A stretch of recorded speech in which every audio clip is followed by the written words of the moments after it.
Hello and welcome back to the Red Mike podcast. Not as much as enthusiasm as there was the last time.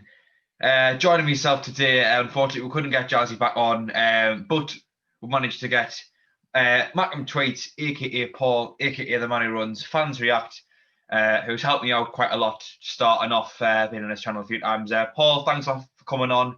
Aside from the match, how are you? Yeah, aside from the match, I can't complain really. Everything's all right, mate. Yeah, that's good to hear. Obviously, it would be a very different answer if it was to include the match. To get onto it, obviously, I know that the result was disappointing and the performance was really frustrating, especially towards the end, I thought. But actually, going into half time, I know we were 1-0 down. But do you actually think that this is my opinion, I thought the first half was quite a decent performance and we were really unlucky to go into it 1-0 down, really. We had plenty of chances. Could have had a couple of goals, and then it was only the second time they really broke into our final third, I think, was, McFadden makes a mistake, which I'm sure he'll hold his hands up and admit to. They got a goal. Do you agree with us there? You think it was just we were quite unlucky to be 1-0 down at half time?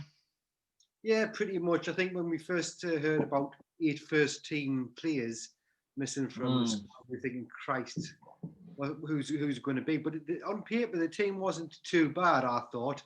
And like you say, we played okay in the first half. Well, I would say probably more than okay. We played decent, but same thing. It's with the likes of McGeady missing the chances were few and far between, and if there was a chance, it wasn't taken. So yeah, it wasn't a good day really at the office. Yeah, I think that's putting it lightly. But as I said, I just wanted to touch on the first half because I thought we were very decent. I thought we moved the ball quite well. We got forward and we had chances in our Embleton had a header. Embleton had a shot with his left foot. I think Diamond got in the box a couple of times. Will Grigg had a couple of chances, but of course he's never going to take them. We could have had a few goals really, like we were unlucky to concede because it was probably only the second time they'd really broken into our back three. I can remember Dejan Sanderson made a really great last-ditch tackle for one of them for the other time they got through in the first half. I mean, touching on Dejan Sanderson, he was a player who came in tonight, and obviously we had eight players who were made unavailable due to the outbreak in the academy. I mean, I find it absolutely ridiculous how this game wasn't postponed, to be honest with you. We'll get on to the actual game in a moment properly, but I think that's got to be said. I find it an absolute joke how Bristol Rovers had an outbreak and all their games have been postponed for 2 weeks, and we haven't. I mean, just look at the state of the bench tonight. I'm sure all those lads will have appreciated the opportunity, but never in a million years would we describe having Mitch Curry, Oliver Younger, Brandon Taylor, Dan Neil, Jordan Willis, and Lyndon Gooch, who were far from full fitness in not far from an ideal situation bringing them. I mean, I would imagine you agree with us there when it's an absolute joke. Yeah, totally. I think anybody would. It should have been postponed. Definitely. I think somebody mentioned on Twitter. Now, obviously, there's no truth behind this, well, as we know of. But somebody mentioned with it being broadcast through Sky Bet, maybe somebody was into a bit of money for this game going ahead to the AFL or the club getting some kind of money, which is why it was sort of pushed through. It's a possibility. Yeah, that's not something I thought about actually, but I suppose that makes a lot of sense, really. That it was, yeah, that makes a lot of sense. That with Sky Bet having the rights to the game tonight, they might have said no, you've got to play, and maybe someone was forced into. I mean, getting on to the actual game itself, the lads who did come in. Do you know what? I actually don't think we were that bad tonight. We were frustrated in the second half. I mean, the lads who came in, Dejan Sanderson, the player I think's been trying to come in for a while. I thought he was very good defensively today. Can't really be at fault for the goal. And as I say, he made a last-ditch tackle in the first half. I thought he moves the ball quite well, and he's quite a positive player for a centre-back, quite comfortable on the ball. Trying to think who else came in. Embleton looked exciting, yeah. I would say. We didn't score tonight, but I think that's not necessarily down to Embleton. Dobson, a player who I often defend, and I mean, he wasn't brilliant, but to be honest with you, I thought he was okay. I was going to ask you on Dobson getting substituted off. We'll get on that, but I thought Dobson did okay tonight. And then obviously Will Grigg came in. Will Grigg's Will Grigg. And Aidan O'Brien, who actually I thought was decent tonight. He seemed to control the ball quite well. He didn't do loads, but I thought, considering it was his first game back, he was okay. What were your thoughts on the 5 or so lads who had to come in tonight and start in the first 11? Yeah, well, we'll go through them quickly. Sanderson, I've been wanting to see quite a bit more of him recently, because when he has played, he's been impressive, I thought. He's been a good replacement for wherever he's been in for. And again, today, I was quite happy with his performance. I've got quite a bit of faith in him when he has to play. I'm quite happy from the start, so that was fine. Wimbledon, yeah, he didn't do much wrong either. He had a decent game. I was quite happy with that. Who else did we mention? Grigg, yeah. As you said, you can't really say more than Grigg's Grigg, isn't he? I mean, he's not going to take his chances for us, I don't think, even if we place the ball in front of on the line for him in front of the goal. But yeah, I'm not happy with him. I would have preferred White, but obviously that couldn't happen. Who else was there? There was Dobson, who I was quite disappointed to see him come off at half time. I thought he did okay. Yeah, he did okay, but I don't know. I don't know what it is with him. I'm just not a big fan of his. It wasn't just him, mind you, but I think it was a little bit like Parkinson in the sense of there was too much sideways and backwards passing. But I think that's because they had so many men behind the ball, we just couldn't break them down. So breaking the team down is something that we need to focus on. I'm not going to slag Dobson off at all, because I think, he did a decent job considering all the changes. And who else was it? One more person? O'Brien, who, although he didn't do much, I thought, considering he played 90 minutes, he looked to control the ball quite well, and he seemed to move it quite quickly, as opposed to being quite sluggish, which he's been criticised for. Yeah, no, I can totally agree with that. I think whenever I've seen him, I know he hasn't got... There's people that are not as fans of his, but I've always sort of quite liked him. Yeah, he seems energetic, you know what I mean? Tries to get forward and that. So, yeah, I was happy with that as well. Yeah, I mean, of course, he's not been a world beater since he came to Sunderland, but I thought he had a decent performance today. And when you look at his pass record, to me, I think our fans are a little bit harsh on O'Brien. When you look at his pass record, you look at Millwall, clearly it just hasn't quite clicked for him. And he was asked to play quite a confusing role that can, takes a bit of time to get a grips with, as a kind of the wide man of a 3-4-3. It took our entire team quite a while to get used to it last time round. Yeah, I mean, do you think Dobson was brought off just because we were 1-0 down and chasing the game, and they were already putting 10 men behind the ball? We knew they were probably just going to put 11 at this point. Do you think that's why he was taken off? Because I don't think he was he was playing badly. Yeah, I think so. I think obviously Lee Johnson's still looking at the players he's got available, which is not many, and he was just probably trying to see if there was a way he could freshen it up, maybe sort of surprise their team with something different. I don't know exactly what he was thinking, but yeah, I mean, I would have probably kept him on for a bit longer, but not the full 90 minutes. Yeah, I think if it had been 0-0 at half time, or actually if we took the lead, he probably would have kept them on. But because I don't think he was having a bad game, to be honest with you. One of my mates messaged me saying he was rubbish, but I actually thought he had a decent game tonight. I thought he won the ball back a few times, and he moved it decent. One thing I always say about Dobson, I think, is you need to utilise him correctly. I think if you ask him to go forward too much and create chances and like play those key passes, he ain't going to do it. But I think if you let him drop off a little bit and just make him focus on the defending, almost in the Kanté type role, and have players around him who can create, who he can just give the ball to when he wins it back, I think that's how you get the best out of him. But in a game like that, you don't need someone like that. You need, especially when you've already got Ledbetter there, as a kind of quarterback, you need someone who, in your midfield, like Gooch can either make key passes or take players on. I think that's why he brought Gooch on. But what did you think of the choice to bring Gooch on? I mean, if you wanted to make a substitution, to me, surely Dan Neil seems the better option. I mean, he's naturally a centre midfielder, but not even that. But is Lyndon Gooch is meant to be injured until January? Was it a broken foot or something? I found it absolutely ridiculous. Why bring on someone who hasn't even been training? When you've got a lad there who has actually played a few games and looked decent. Yeah, it doesn't make sense to me either. I think the only reason I can see him picking Gooch over Dan Neil is obviously Gooch is more experienced. Dan Neil, I don't think he has played any league games this season for us, has he? He hasn't started any. I'm definitely not. He might have came on. I don't think he's even came on as a sub, but I just think maybe tonight was the perfect opportunity to give him that half.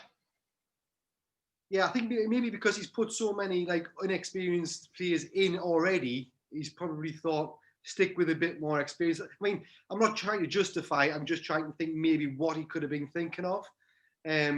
That's the only explanation I can think of, to be honest with you, because I mean, I've wanted to see more of Dan Neil personally, since I remember one clear memory I've got of him is in the pre-season where he put that through ball for Greg. Yeah. And I was thinking, yeah, if we can see more of that, then we'll find out what he's like. But we haven't had the chance to see that, so we just have to wait and see again. Yeah, I don't think we've got a player like Dan Neil in the squad.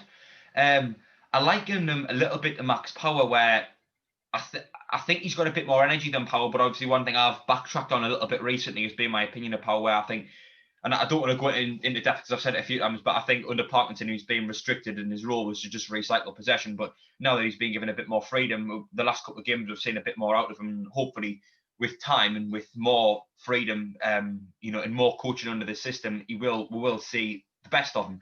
But I think Dan Neil's quite a similar player, where if you give him a free roam, he's got the passing range and the technical ability to really dictate play going forward and distribute the ball effectively and create chances. I mean, you mentioned the Will Grigg goal. I think it was against Harrogate. Was it against Harrogate? It was one of those games. Yeah. But to me, even against Fleetwood in the Papa John's Trophy, I thought he had a very decent game then as well. Willis was another one who came on where I couldn't see why we brought Willis on, to be honest with you. I mean, I know McFadden might have been injured, but to me, unless McFadden's been injured, I kind of see what, because McFadden seemed to be doing okay, and to bring a centre back on to play at full back and then to put a right back on at left back, when the centre back who you're bringing on is actually still carrying an injury and nowhere near full fitness.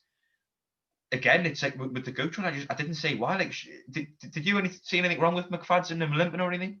No, he looked fine, and for me, I definitely wouldn't have changed it. McFadden's been really, really impressive for me since he came into the team.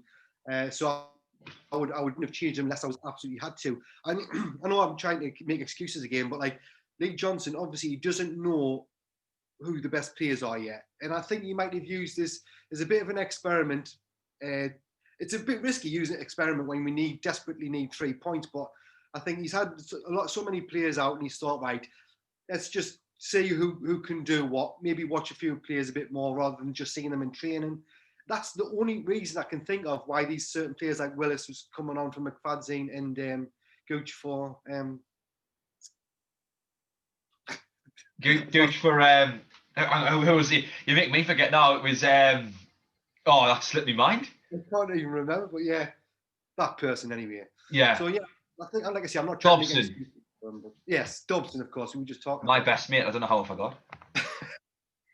Yeah, I mean, I'm not seeing his talk. I've seen people on Twitter myself really slagging him off, and I'm like, well, I don't think he's that bad. I don't think he's as good as some people as well. But it just shows you, I think, what it is with me. I've noticed even myself when I'm doing it, when I'm watching the game. Some games, like one game, I decided, right, I'm going to just watch Wyke, so not just watch him, but focus on what he's doing. And then I've seen things that other people weren't seeing, and sometimes I've started doing it more regularly, just choosing one player to focus on a bit more than the others, and you do sort of see things that other people don't see. So I might be focusing on Dobson, seeing the good things, and then I'm watching other players, and I see Dobson, and I just spot him when there's a mistake happening or something. You know what I mean? Yeah, I mean, maybe it's something I do subconsciously without even realising, but to me, I kind of get my head around the criticism of Dobson. Like, I can understand it if it was only to a small extent, because obviously he's not a world breaker. Like, I know that he's not one of our best players, but I just don't get how the minute he's walked in the door, every game he's played, he's been criticised in, even when he's had 8 out of 10 man of the match performances, when he's like won the ball back loads and he hasn't really given it away much. Maybe people expect a bit too much of him because he's not a creative player. And I think people need to get their heads around that. He's a defensive player who's going to press players coming onto you, and he's going to put pressure onto them. He's not somebody who's going to go forward and create chances. See that goal when he came on the 68th minute against Leyton Orient. To me, that's the best I've seen him play. Like, he was pushing forward. Leyton Orient, when did we play them? not Leighton Orient. The 4-0 win. Lincoln City, man. Sorry, Yeah. my mind's a bit mushy. He came on the 68th minute and he played brilliant. He played. I even said, like, I think I give him on that podcast that I went on, I give him about a 7.5, 8 out of 10. I was really impressed with how he played. So if he played like that every game, I think he'd have a lot less critics. Yeah, definitely. I think with the key with the Lincoln game was that he was there to see the game out. And the attributes that you need to do to see the game out is to defend. And I think that's maybe why he had a decent game, because he was just having to defend. As I say, I think Dobson's the opposite of Power, where if you ask him to go forward and do something, he's just not going to do it. But if you ask him to defend and hold things down and chase players, win the ball back, cut passing lines, I think he'll do it every time for you. You just need players around him, just ahead of him, who can create and who he can just give the ball to and let them do their thing. Another player who came on and he really impressed me with his effort. He was quite quiet, but that was to be expected. Mitch Curry, as Matthew said on Where You're Down South on your show, he said hopefully he can come in and spice things up.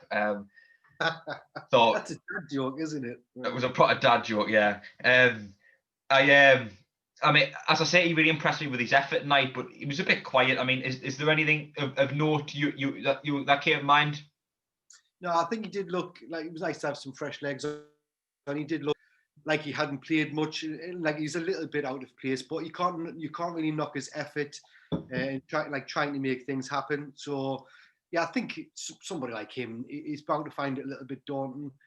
You know, he hasn't really had much opportunity, so we need to see more of him, especially if, like, the next game, if they're still off with this virus thing, I'd chuck him in for a bit more game time, to be honest. Yeah, I would as well. I mean, if Graham and White are out, the only senior striker we've got is Will Grigg. Apart from that, you're probably looking at, well, can you chuck O'Brien there? Can you chuck Maguire there? To me, the goals he's been scoring in the under-23s. See, there was a post on Instagram that said, should he come in because of the 7 goals in 2 games? And I said, nah, no need. White's been fantastic. But if they're going to be out for 2 to 3 games, I mean, it's the 15th of December today. You know, you're probably looking at Northampton on New Year's Day is probably the first fixture there on the 2nd of January, so they're going to be back. It's quite a few games to play. With how awful Will Grigg seems to be and how little he seems to offer us, I think Mitch Curry's got to be a player that we've got to look at to give some game time to, because I don't think you can rely on Grigg for those games unless he scores in every one of them, which I'll be very surprised if he does do. Put it that way. Why do you think it's happening? Why do you think that's happening with Grigg? So if you don't mind asking, what is it with Grigg? Is it just a confidence thing? Are we not giving him enough service, or why would you see it's happening? I think if you go right back to the start, it was down to, well, he was injured, really, you know, when he came to us. And of course, he was injured, so he was never going to play 100%. But I think it was a confidence thing at first, where people always say, oh, he needs a chance to get a goal. But actually, if you go back to his first kind of 5 games, he had loads of chances. I mean, Oxford away, he had one, Blackpool at home. Then Gillingham at home, he scored a penalty. He had so many chances early on, but he kept missing open goals one-on-one. There was another one, I think it might have been Blackpool at home again, when he had an open goal in the second half, but then there was one where it was in the first half and the ball got slid along to him. He had one-on-one against the keeper 3 or 4 seconds before a defender was on him. He just put it straight at him.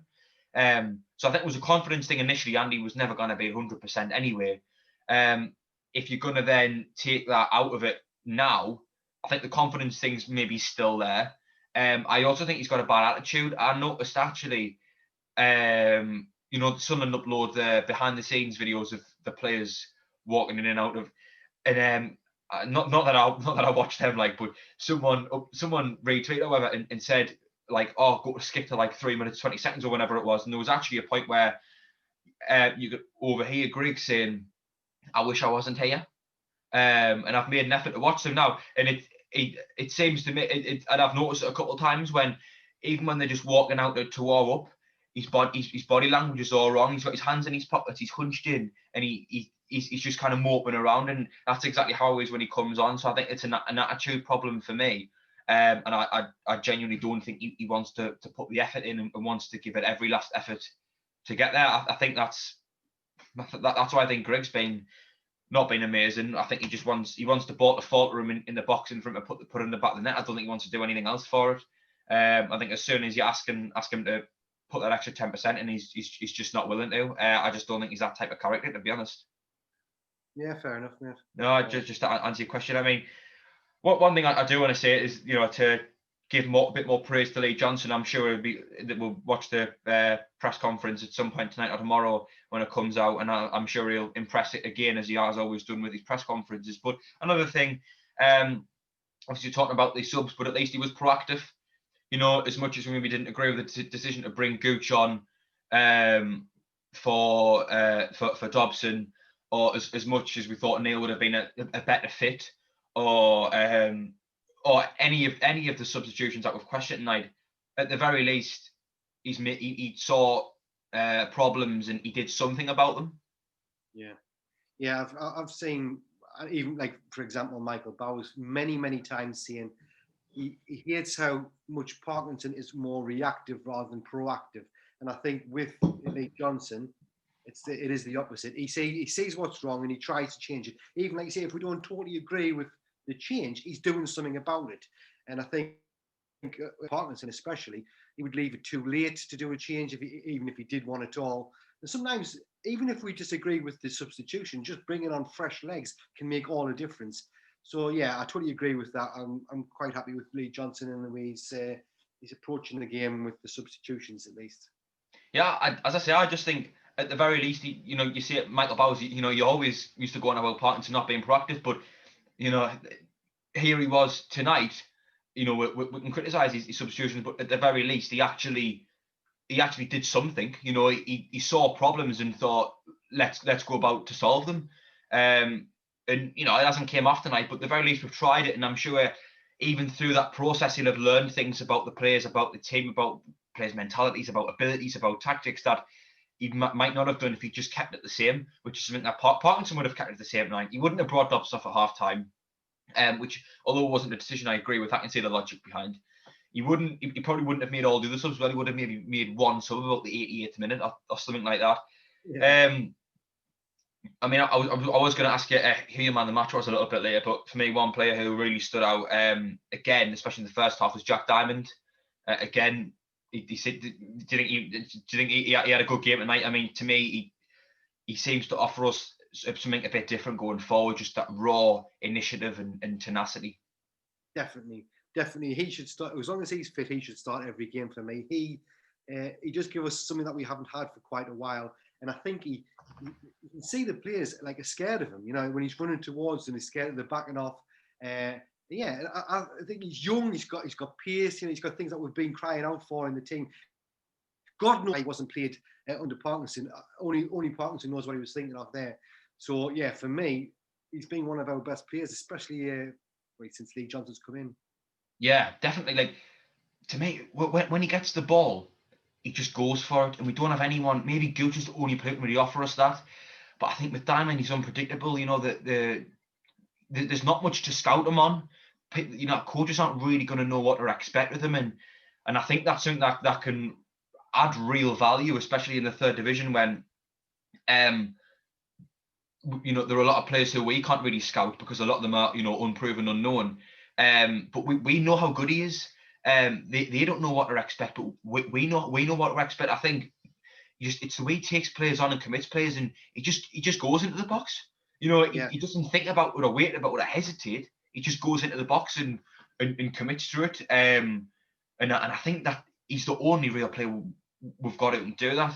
I mean, to get onto the negatives, which is, I mean, God, there's plenty tonight, but one thing that absolutely infuriated me, honestly, I was up here, pacing up and down here, pacing up and down there.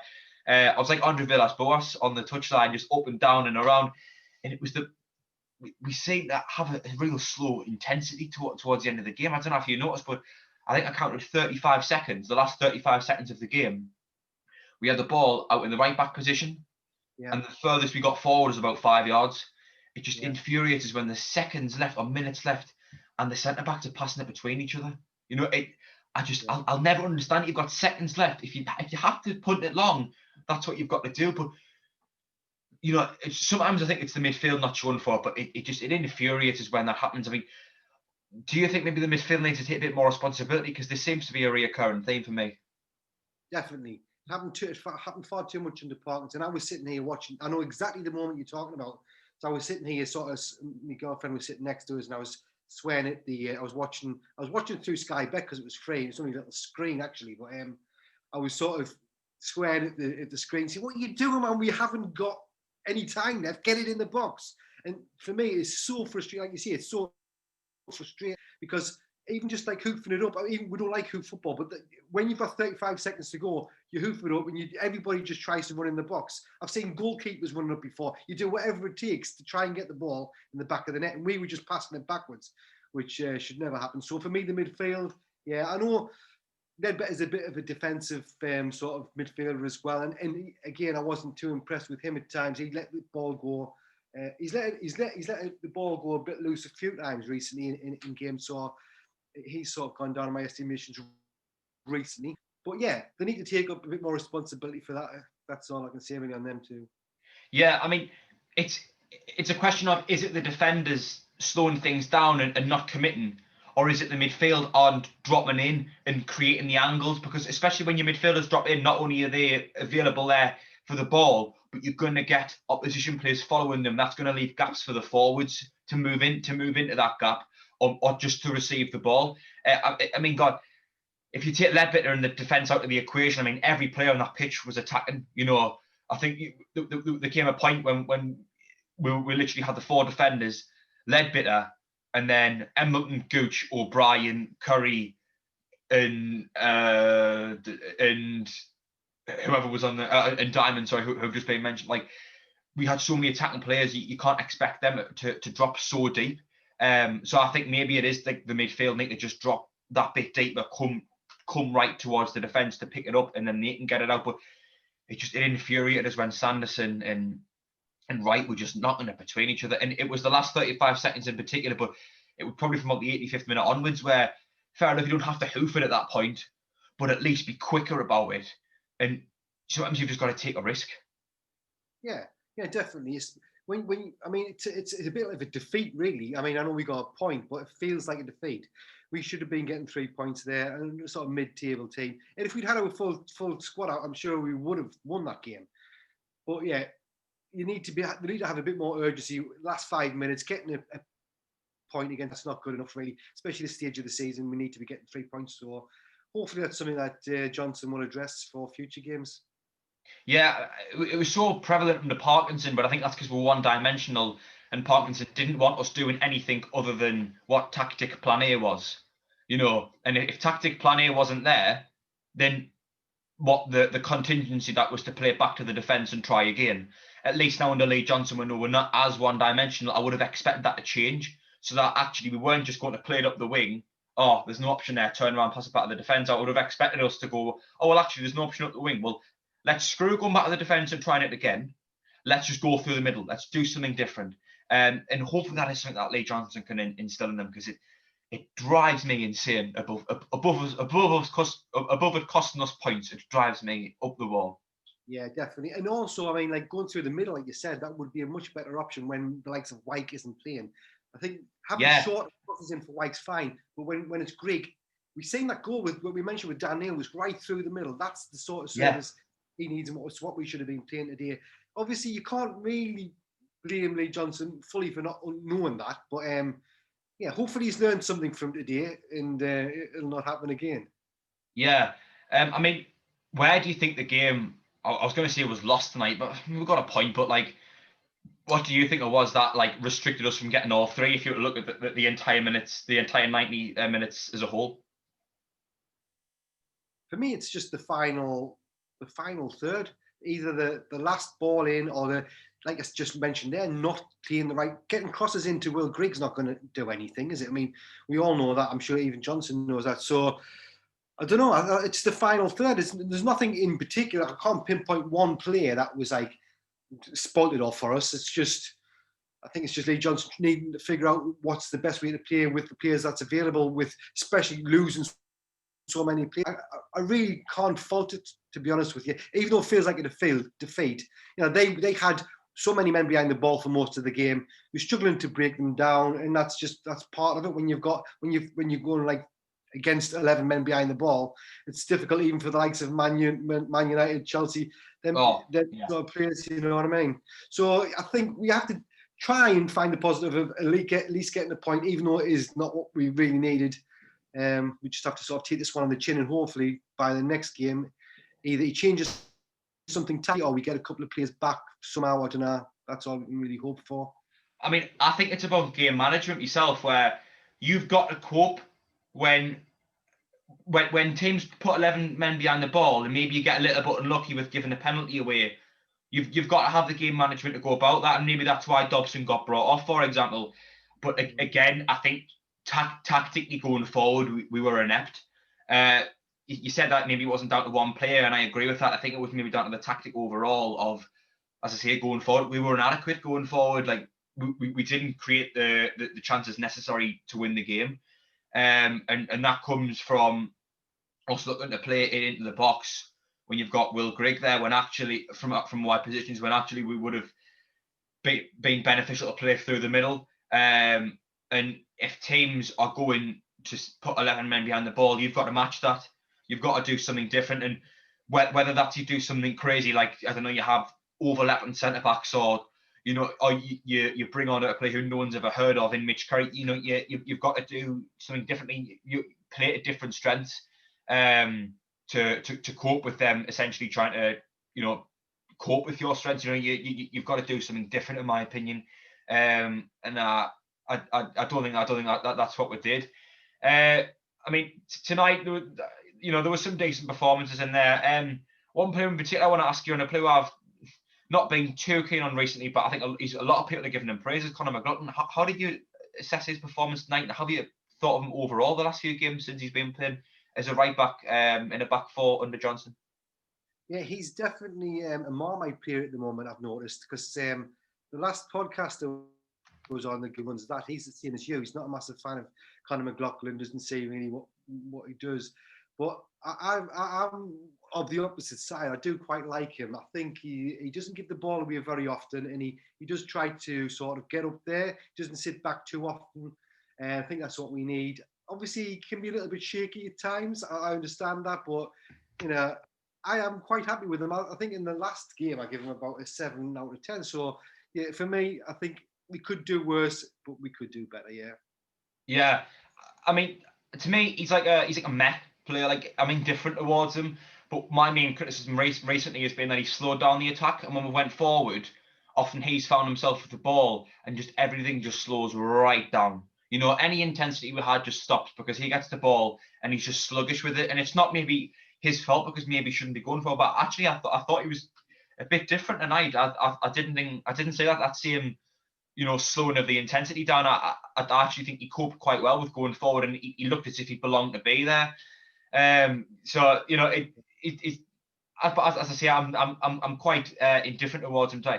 I mean, we mentioned Jack Diamond there, Conor McLaughlin's being brought up. Is there anyone else for you that stands out tonight as a key player? And if you had to say after that, who gets you man of the match?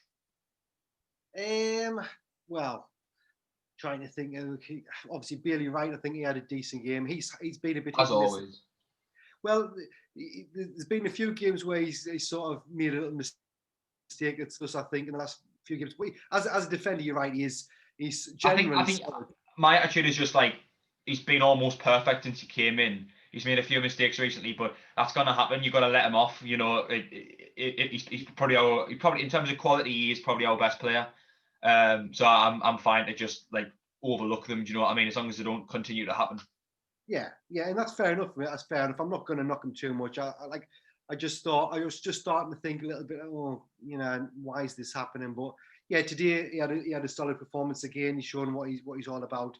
I was quite happy with him. But for man of the match, for me, it's the same as the last game. I'm going to give it to Jack Diamond. I just think it makes all the difference in the team. I think if we didn't have him in today, God knows what the score would have been, because he's our biggest threat, really, at the moment.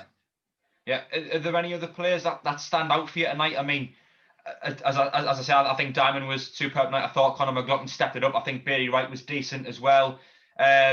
if I had to think, I'm struggling to think of anyone else myself. But is there anyone that comes to mind to you where you think they did well tonight? They were up there with the kind of best 3-4 performers of the night. Not really. I think the whole team played, apart from Jack Diamond and maybe really right. I thought that the whole team was sort of just average. That's why. I mean, like you say, Curry looked okay.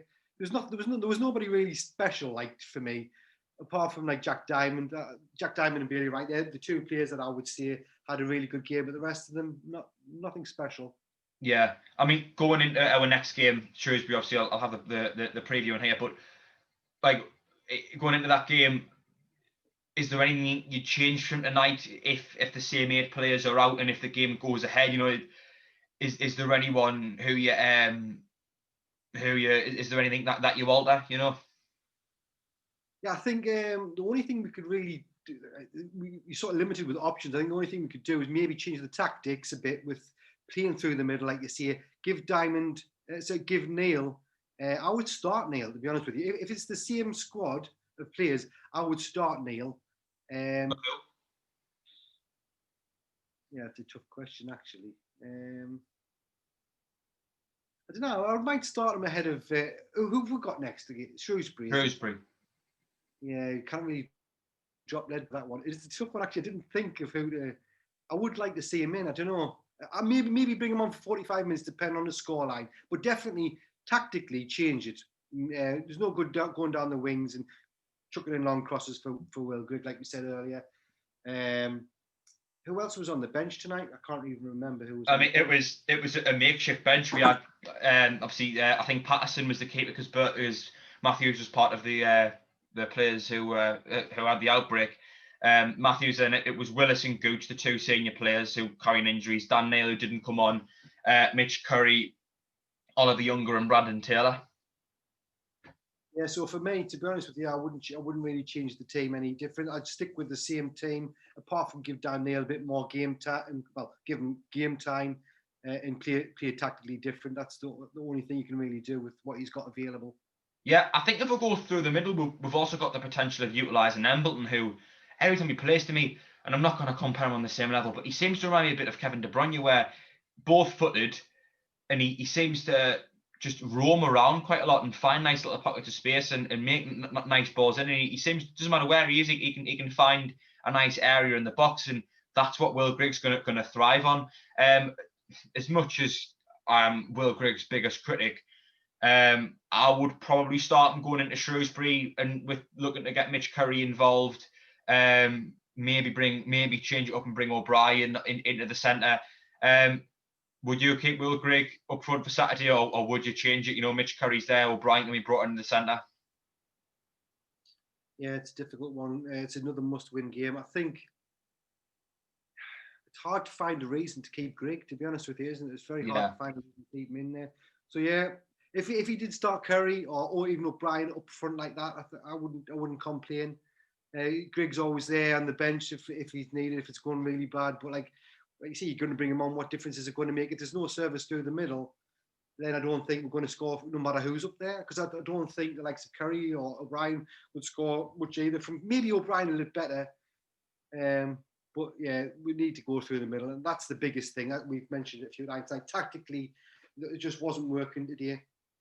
Yeah, I just think Wimbledon had us figured out, to be honest, and they put 11 players behind the ball, and every time we went to do something, it was stopped. And you've then got to have the game management and the responsibility to change it up. And I think going through the middle and utilising Grigg a bit more and maybe trying to play off Embleton's strengths a bit more. And if you had Dan Neal in there, we could have maybe played a bit more of a passing game as opposed to going out wide, and that could have just came off a lot more effectively.